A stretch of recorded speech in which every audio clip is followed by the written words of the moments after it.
एक बार की बात है।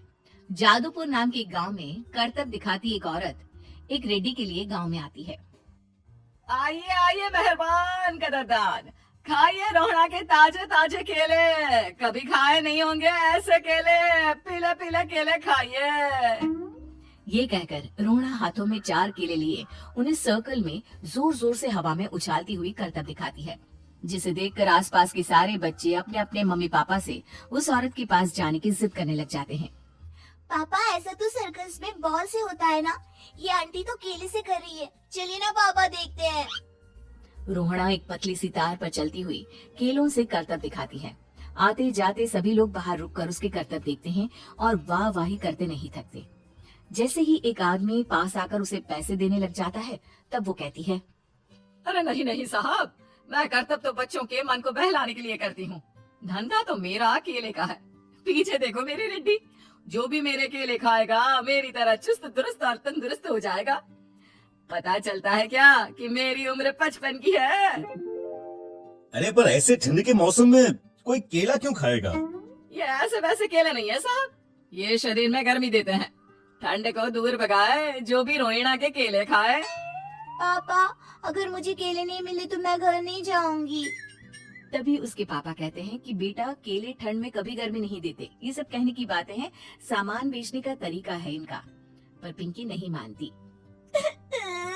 मैं केले खाऊंगी। पिंकी की जिद के आगे नत्थू हार जाता है और उसे केले खरीद कर दे देता है। पिंकी खुश होकर केले घर ले आकर खाती है। अब मैं भी करतब करूंगी, कितना मजा आएगा।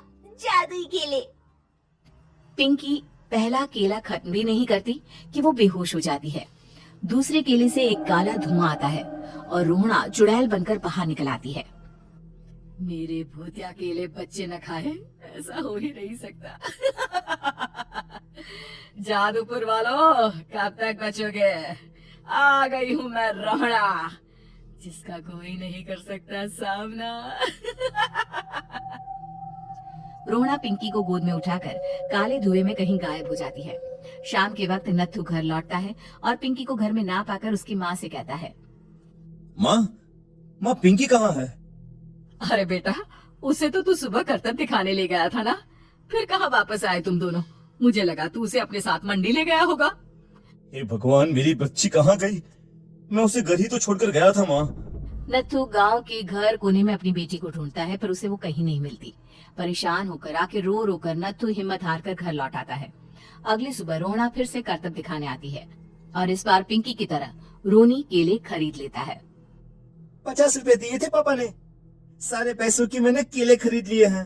अब मैं भी आंटी की तरह ही करतबबाज बन जाऊंगा। यही सोचते हुए रोनी केले खाता है और पहला अकेला केला आधा खत्म भी नहीं करता कि चुड़ैल उसके सामने आ जाती है। मेरे साथ चलने का समय आ गया है रोनी। ये तो बस शुरुआत है। अब इस गांव के सारे बच्चे धीरे धीरे मेरे कब्जे में होंगे। एक बच्चा भी नहीं बचेगा। ये कहकर रोना रोनी को गोद में लेकर काले धुएं में अदृश्य हो जाती है। इसके बाद हर रोज गांव में से कोई ना कोई बच्चा गायब होता, पर ऐसा क्यों हो रहा है किसी को भी समझ में नहीं आ पा रहा था। रोज की तरह अपनी बेटी पिंकी की तलाश में नत्थू गांव के एक तालाब के पास बैठा रो रहा था। कहाँ गई मेरी पिंकी? शकुंतला के जाने के बाद एक वही तो मेरा सहारा थी। अरे उसकी आत्मा कोस रही होगी मुझे कि मैं अपनी बच्ची को संभाल भी नहीं पाया। नत्थू ये कहता हुआ रो ही रहा था कि तभी तालाब में से उसे शकुंतला की आवाज सुनाई देती है। कहाँ थी तुम शकुंतला?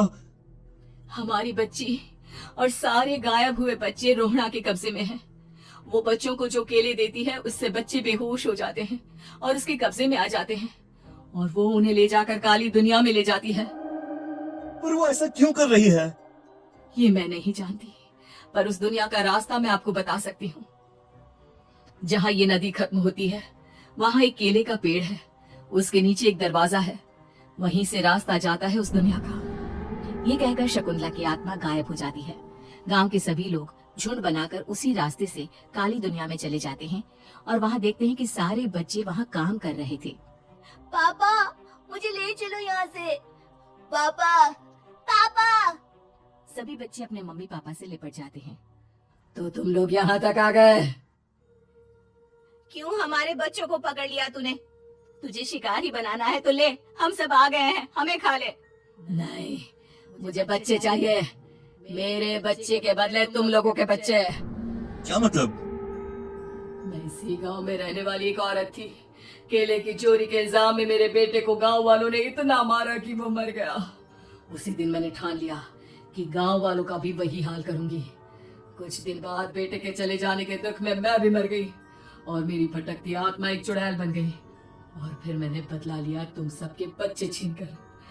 बर्दाश्त नहीं कर पाए ना? सोचो मुझ पर क्या बीती होगी। हमें माफ कर दो रोना। पता नहीं है किसकी गलती थी, पर हम सभी माफी मांगते हैं। हमारी खुशियां लौटा दो, तुम भी तो एक माँ हो। गांव वालों की बात सुनकर रोना का मन पिघल जाता है और वो बच्चों को छोड़ देती है। उसके बाद काली दुनिया बच्चों के लिए जादुई दुनिया बन जाती है। अब कोई भी कभी भी वहाँ आ जा सकता था।